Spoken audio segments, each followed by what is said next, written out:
All right. Tennessee 31, Vanderbilt 10. This game going about as expected for the Volunteers, although I guess there were some, what's the right word? Shenanigans? Nonsense in that half. I like it. We're going to talk about it all. I'm Charlie Burris. That's former Vols quarterback Jonathan Crompton here in the final game of the regular season. Man, I can't believe how fast this has gone by, but we'll get into it right after I tell you about the great sponsors for this halftime show, BetterHelp. Go to betterhelp.com/ATOZ sports and save 10% on your first month with BetterHelp. Zin Sports, the fastest growing sports book in Tennessee. Rattle and Snap Tennessee whiskey from Longstill Distillery. Make your own luck, just like Tennessee's fast-paced Rattle and Snap offense with Rattle and Snap whiskey. And then finally, a little bit of actual Rattle and Snap. That's nice. I don't have to do that disclaimer like I have in recent weeks. And then finally, HelloFresh. The code is VolsAZ free when you go there for free breakfast for life. What a deal from HelloFresh. All right, well, I'll throw it to you, Cromp, here. 31-10. Again, like I said, it's just kind of going how we probably expected, but what'd you think of that first half? I love the first drive. 3 plays, 75 yards, all through the air. And you, let's call it is. You can tell, and I don't blame him, but you can tell Heupel is, or whoever's calling the play, Heupel, is trying to pad Joe's stats, which also tells us he's trying to get Nico in the game. I hope so. I mean, get him up early. I was a little disappointed. Now, granted, that was a phenomenal jet sweep play fake for outside zone for Vandy's touchdown. I was like, ooh, perfect timed up. But we got to be better than that. You got to have somebody on the Vandy's first drive. Somebody's responsible for the motion jet sweep. Completely fooled them.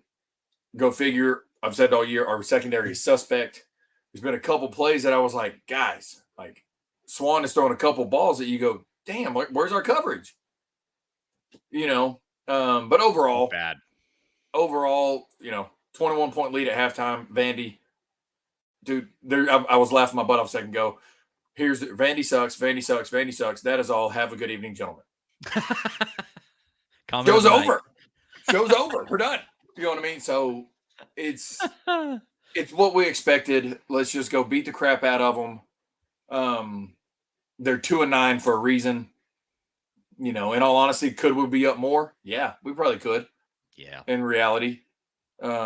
But I think overall productive first half. Joe's 15-20 for 252 and 3 touchdowns. We, as a team, were 16 rushes for 95 yards and a touchdown. Not obviously, I would like us to have over 100 yards rushing personally.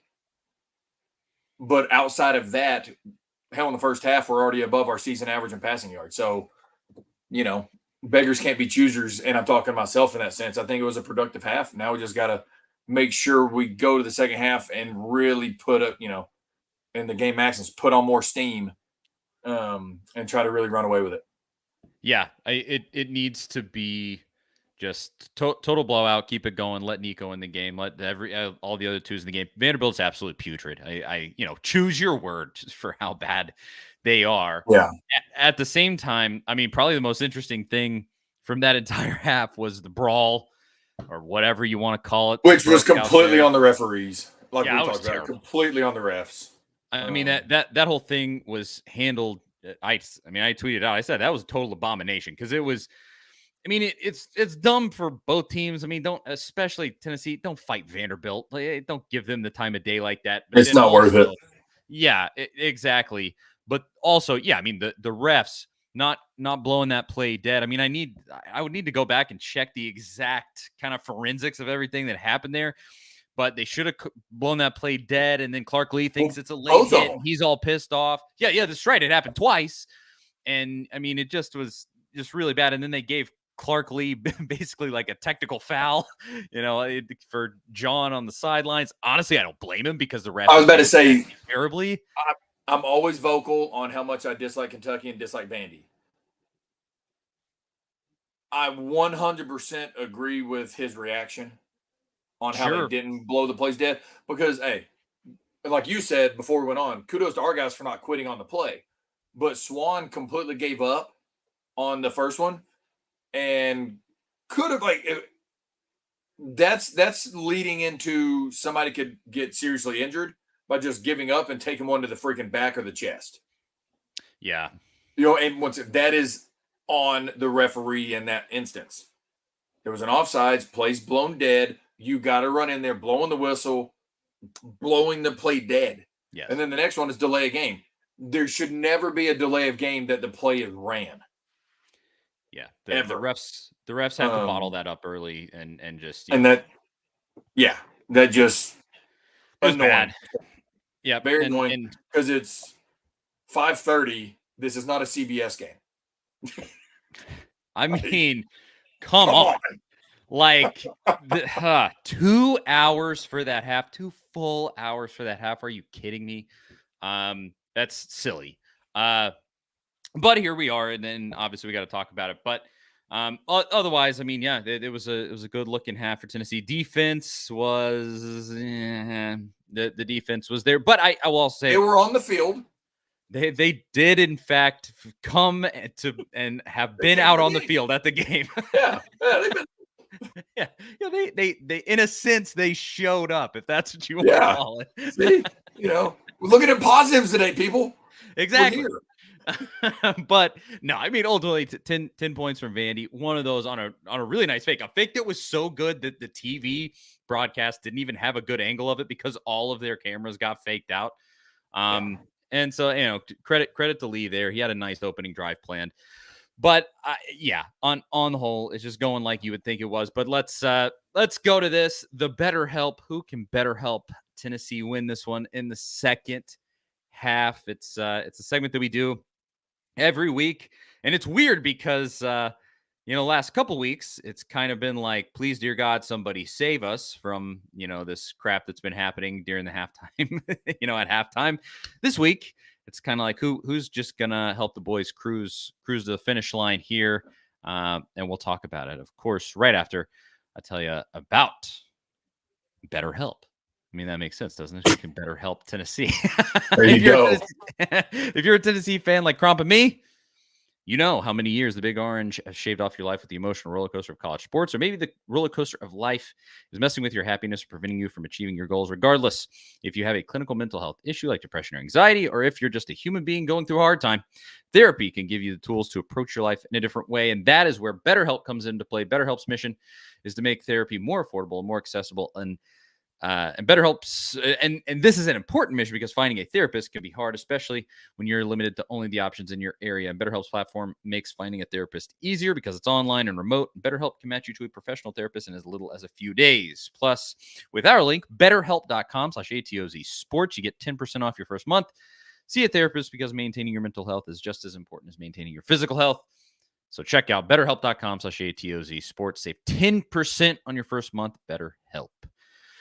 Who you going with, Cromp? Who can better help the Vols cruise to a win in this one? I think D. Williams. I'm going to go with special teams. And side note, hoping he gets some offensive action. But same. Going with special teams in the return game. I think if we can come out early, get a stop, get a punt, possibly a punt return TD, I think it just kind of solidifies. And I think Vandy's going to crawl into a hole and go, damn, let's go back to Nashville. That would be ideal to me. Once again, side note, hope he gets some offensive action because I think the dude's electric with the ball. Yeah, I really, they ran that one play for him, and it was kind of just odd because it was more a situation where I think it was 2nd and 3. It was a situation where I would have just liked to see them just run the ball up the middle. And they do that end around to D. I like that they gave him a touch. Let's do it more in the second half. Yeah. Obviously, I gotta go with who I think the people's choice here is Nico. let's get up, maybe another touchdown here, and then put Nico in the game. Don't let Vandy score anymore, and then let the young man get his reps against an SEC opponent, even if that SEC opponent is not necessarily worthy of being in this league. But still, that's who I want to see. I think that multiple people said that in the comments. Yeah, James says Nico. Yeah, it seems like the natural choice there because we already talked about it like last week. I mean, the debate was like, will Heupel start Nico in this one? I didn't think that was necessarily a possibility. But yeah, to your point, right when we started this broadcast, I think there may be an effort here, real effort to get him into the game. So I'm interested to Well, see now how he's secured his red shirt, which helps. Yes. I'll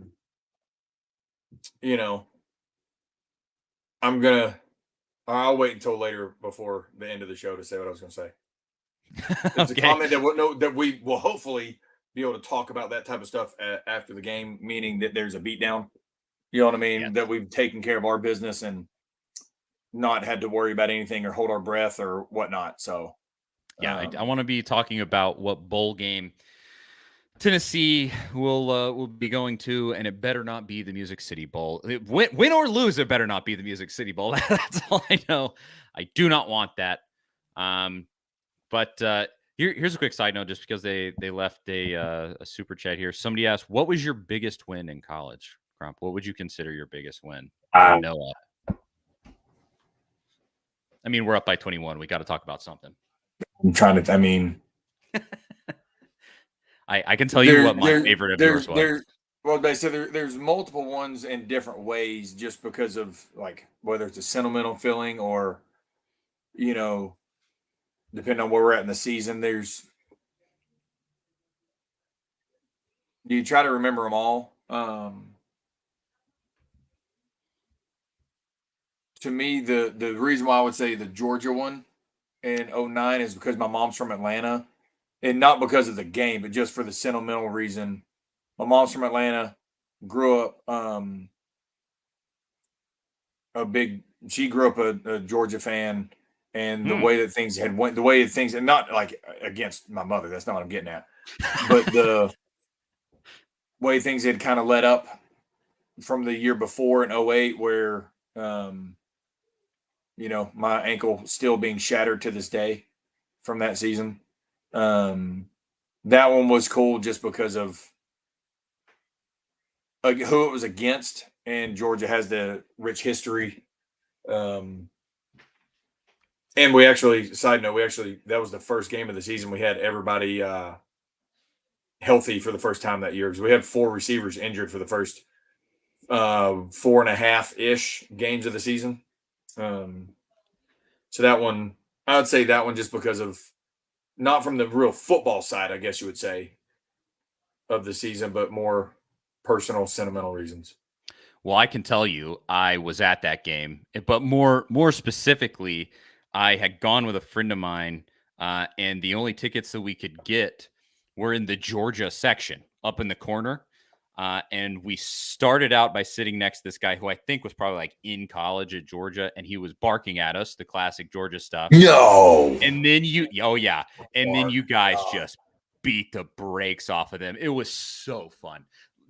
So I 100% agree with your take there. That was my from that 2009 season, man. That I mean, the South Carolina game was pretty sick too. But. And that's what I'm saying. Like, there's multiple ones just in different ways. Yes. But I do want to give this a shout out. And I'm going to say thank you for this, not for me, but for how my quarterback this year played. It said, congrats to my high school quarterback having a great season, being ranked in the top 100 in the country and being a dual threat quarterback. Nice. That is, and it says it must be a great feeling having your guys have success. Yet, like, from a coaching side, it is almost more, it's almost more rewarding seeing the players put in the work and having the success that they have than you being the one having the success.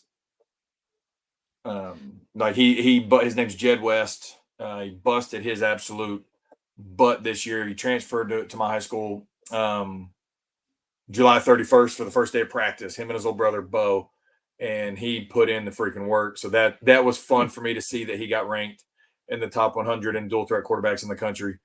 That's awesome. I was over in your neck of the woods this on Thursday. I was in Morganton and Valdez for family. I guess it's the Skulls in Asheville, right? Or ish. Waynesville, about 20 miles west Waynesville. of Asheville. Yeah. You actually like to get to Asheville, you technically pass the couple exits to get to Waynesville. Oh, well, there you go. But anywho, that is awesome, and congrats to him and you. That's sweet. I guess. Oh, I it's guess not. we do No. It's no congrats to me. It's congrats to him for what he did. That's the Oh, like I said, absolutely. as the coaching side, it's fun to see the players put in the work and get the success they deserve.